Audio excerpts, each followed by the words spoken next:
Hello, hi, welcome to the very first video of this playlist. In this video, I'll be taking you through the very first steps of how we are going to create a parametric lamp.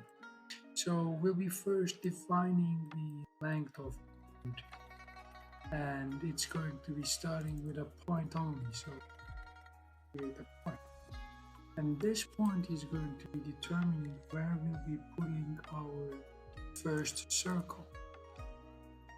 So the first circle is going to be here, and let's say it's going to be having the size 100 or 10 centimeters. Okay, this is the starting point.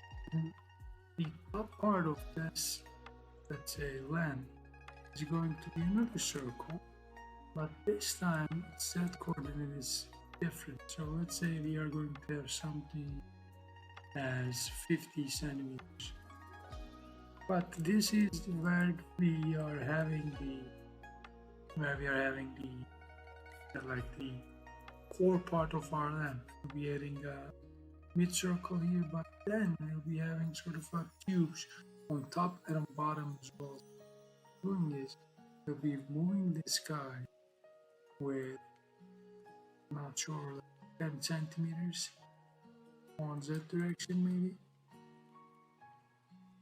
And this is going to be my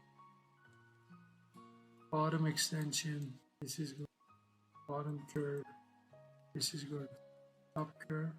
And I'll be doing the same thing for top extension. So we are going to have this to this and then a larger circle. And that's pretty much it for this very first video. You may see this, there are some light issues or light changes on my face with this video and the upcoming videos because I'm re-recording this very first video due to a technical problem.